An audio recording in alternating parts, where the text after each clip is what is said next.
Olá pessoal, tudo bem com vocês? Espero muito que sim. Bem-vindos ao meu amado Direito Civil, bem-vindos ao estudo sobre o direito das obrigações.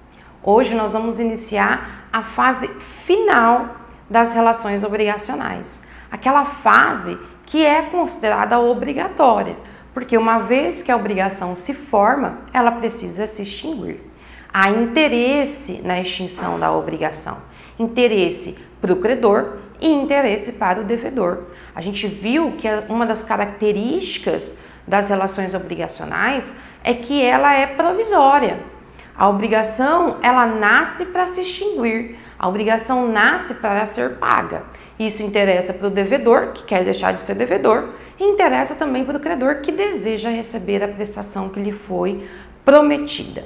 Então, nós começamos a partir de agora a falar sobre o adimplemento das obrigações. Mas antes, se você ainda não é inscrito nesse canal, vai lá, se inscreva, ative as notificações, deixe seu comentário, compartilhe esse canal com o maior número possível de pessoas. Vamos fazer ele crescer ainda mais. Bom, então a gente precisa entender e lembrar que, como uma regra geral, toda e qualquer relação obrigacional, ela primeiro se forma, e aí nós estudamos todos os requisitos para que uma relação obrigacional se forme. Depois de formada, a gente viu também que existem modalidades, dar, fazer e não fazer, e outras modalidades dependendo da multiplicidade de objetos ou de sujeitos.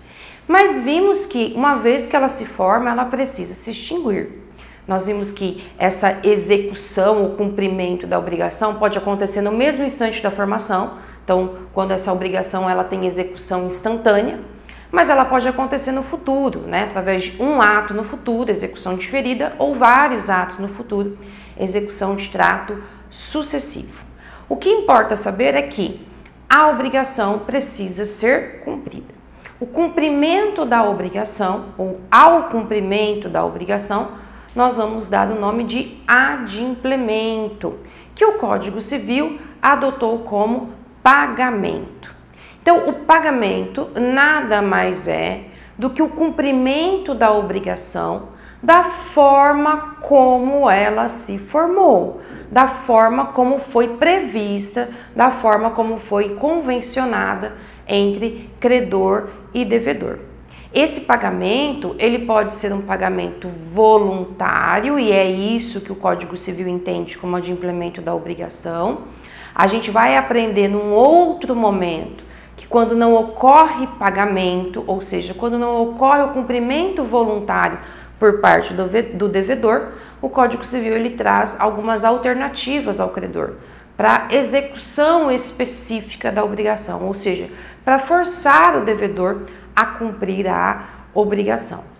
Agora, a gente também vai ver que esse pagamento, apesar da gente imaginar que ele é simples, a gente vai ver que, na verdade, não. Existem vários requisitos, existem várias condições que são necessárias para que um pagamento seja válido. Por quê? Porque vale a máxima. Quem paga mal, paga duas vezes. Então, eu tenho que saber todas as condições do pagamento, eu tenho que saber todos os requisitos que se exigem para o pagamento, para que esse pagamento gere o efeito que eu desejo, que nada mais é do que a extinção da obrigação. Então, vamos lá? Então, olha só, o pagamento, ele é o ato este, realizado pelo devedor ou por terceira pessoa. Então, nós vamos ver que um terceiro, que não é o devedor, pode efetuar o pagamento de uma obrigação. A gente vai ver que esse terceiro pode ser chamado de terceiro interessado ou terceiro não interessado, e dependendo de quem seja, os efeitos desse pagamento podem aí recair de forma diferente para o devedor. Então, o pagamento é aquele ato voluntário efetuado pelo devedor ou por terceira pessoa com o objetivo de extinção da obrigação, sendo cumprida a prestação exatamente como convencionada. Então, se o devedor, por exemplo, nesse caso, se a vendedora assumiu a obrigação de entregar o imóvel e esse comprador assumiu a obrigação de pagar o dinheiro, Como é que deve ser o pagamento? Exatamente como eles assumiram na formação da obrigação. Então, a vendedora, para cumprir essa obrigação, como é que ela paga essa obrigação? Entregando o imóvel, da mesma forma como ela convencionou lá no momento da formação da obrigação. E o comprador, como é que ele cumpre a sua obrigação? Efetuando a entrega do dinheiro, da mesma forma, nas mesmas condições que foram então estabelecidas lá quando se falou, né, quando se convencionou essa relação obrigacional. A gente vai ver que para que o pagamento seja considerado pagamento, não se fala simplesmente na data, né? A pontualidade não é somente a data, mas na forma, nas condições, tudo aquilo que foi estabelecido lá na formação. Então eu vou pegar o contrato, se eu não tenho contrato, se é verbal, eu vou lembrar exatamente como convencionamos para que haja o cumprimento da obrigação dessa forma, tá? Aqui eu coloquei um exemplo de obrigação de dar, né? Mas o pagamento, por exemplo, na obrigação de fazer, será como? Do jeito como foi convencionado. Se o devedor assumiu a obrigação de construir um muro de 10 metros de comprimento por 2 metros de altura, como é que ele cumpre essa obrigação? Da forma como ficou convencionado. Então, o pagamento nada mais é do que o cumprimento daquilo que foi assumido. Pode ser uma obrigação de dar, pode ser uma obrigação de fazer e pode ser uma obrigação de não fazer. Tudo bem? Bom, 2 princípios são importantíssimos quando se fala de pagamento. O primeiro deles, princípio da boa-fé ou da diligência normal. O princípio da boa-fé, a gente vai falar bastante sobre ele lá na teoria geral dos contratos, é a base de toda e qualquer relação contratual. Então, quando da relação contratual, quando da formação da relação contratual, os contratantes eles têm que guardar a boa-fé. E o que é a boa-fé? Nada mais é do que a honestidade, o respeito que há de um contratante para com o outro. Então, quando eu desejo comprar um veículo, eu tenho que agir com o vendedor de uma forma que eu vou estar sendo completamente verdadeira com ele, completamente honesta, respeitosa, no sentido de que as vantagens que eu vou receber em decorrência desse contrato são vantagens lícitas, são vantagens legítimas, em que eu não tiro ou não extraio desse vendedor vantagens indevidas ou obtenho um enriquecimento ilícito. Então, quando do pagamento, eu também tenho que agir com essa boa-fé.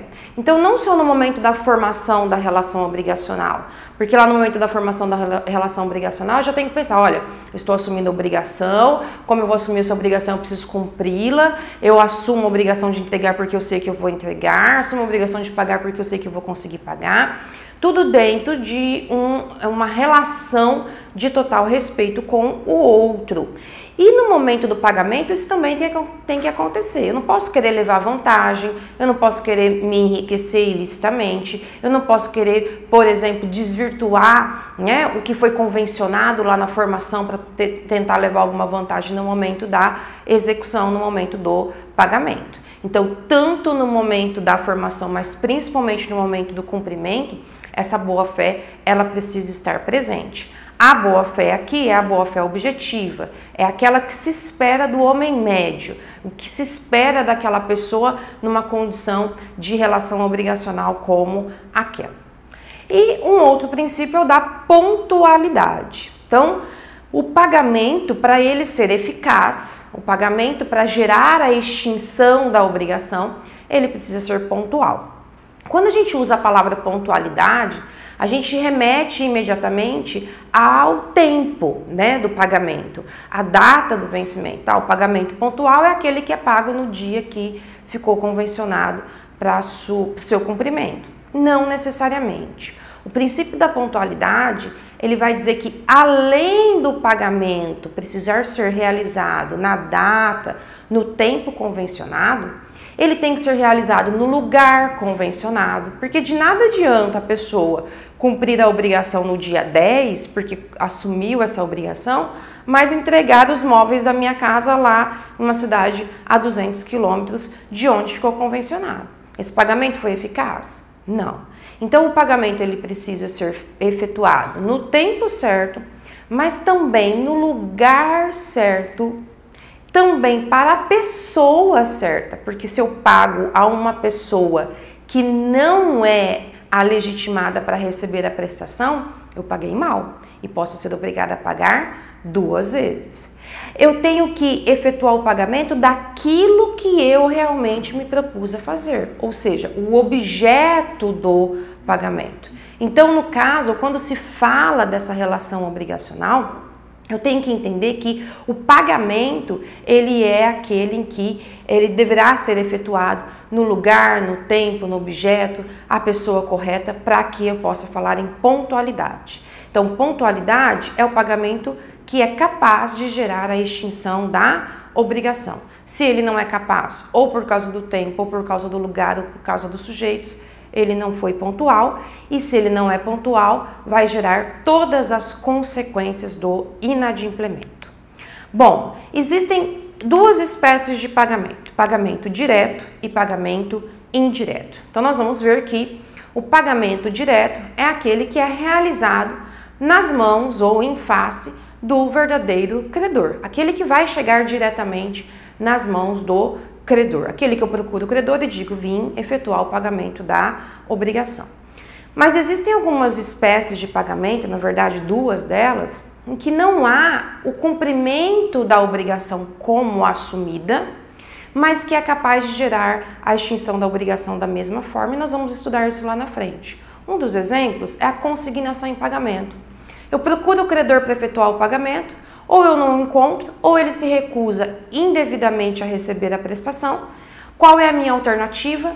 Efetuar o pagamento de forma que ele seja depositado extrajudicialmente ou judicialmente para que gere a extinção dessa obrigação. É o pagamento em consignação, através, por exemplo, de uma ação em consignação, ação de consignação em pagamento. Eu vou ao juízo, digo, senhor juiz, tentei pagar o credor, não quis receber, está aqui o valor. A gente vai ver que tem vários requisitos para isso. Mas isso é o pagamento, ou chamado de pagamento indireto. A dação em pagamento também é uma espécie de pagamento indireto, ou seja, eu tenho que entregar uma moto, mas eu entrego um carro no lugar e o credor aceita. Então, houve o pagamento da forma como convencionada? Não. Mas gerou a extinção da obrigação? Gerou, porque o credor assim definiu. Existem também 2 modos de extinção da obrigação. Os modos normais. Os modos normais são esses modos de pagamento que a gente acabou de falar, tá? Os pagamentos diretos e os indiretos. E os modos anormais são aqueles modos que vão gerar a extinção da obrigação, porém não haverá pagamento, nem direto nem indireto. Um dos exemplos é a prescrição. Então, não há o pagamento da obrigação porque a obrigação prescreveu. Ou não há o pagamento da obrigação porque houve nulidade da obrigação. A obrigação foi anulada e, em razão disso, então não há que se falar em pagamento, mas houve, sim, extinção da obrigação. Bom, alguns requisitos acerca, então, do contrato, das relações obrigacionais. Primeiro deles é a existência de vínculo obrigacional. Lembra? Toda e qualquer obrigação tem que ter 2 fases obrigatórias. Primeira, formação. Então, eu preciso ter uma obrigação para que ela seja extinta. Se eu não tenho essa obrigação, como é que eu vou querer efetuar pagamento? Se eu estou lá, né, e chego para entregar uma coisa, sem que eu assumir a obrigação de entregá-la, eu não estou falando em relação obrigacional. Então, para que haja pagamento, antes precisa existir uma relação obrigacional. Depois, precisa haver a intenção do pagamento. Porque pode ser que eu deva para uma pessoa, mas no instante que eu chego para entregar algo para ela, a minha intenção com a entrega daquela coisa não é pagar a obrigação que eu assumi, mas talvez efetuar uma doação. Então, eu estou devendo R$1.000 para alguém. Eu chego com R$2.000 e digo, olha, está aqui R$2.000.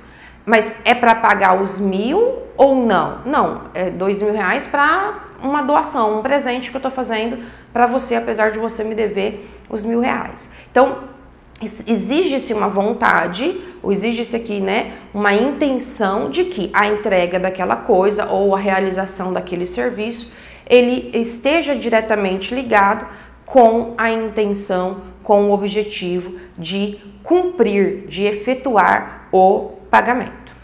Além disso, a satisfação exata da prestação. O que isso significa? Pontualidade, significa então no lugar do pagamento, tempo do pagamento, pessoa do pagamento, tudo aquilo que ficou convencionado, tudo aquilo que ficou estabelecido lá no instante da formação da obrigação.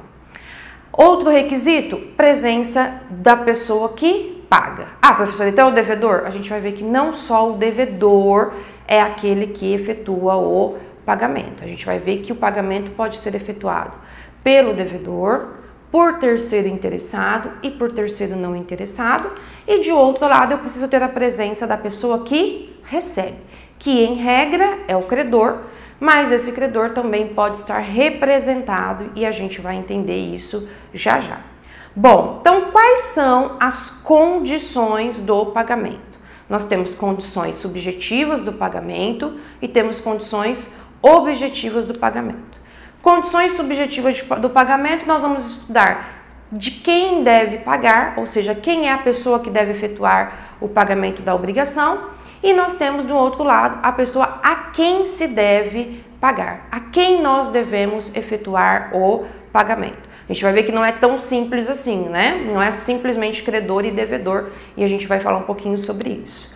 Agora, existem condições que são chamadas de condições objetivas do pagamento. Primeira condição, o objeto do pagamento, ou seja, para que haja pagamento eu tenho que cumprir exatamente aquilo que eu me propus lá no instante da formação da obrigação.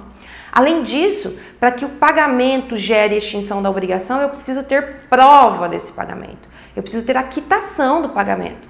De nada adianta eu efetuar o pagamento e não ter como provar que eu efetuei esse pagamento.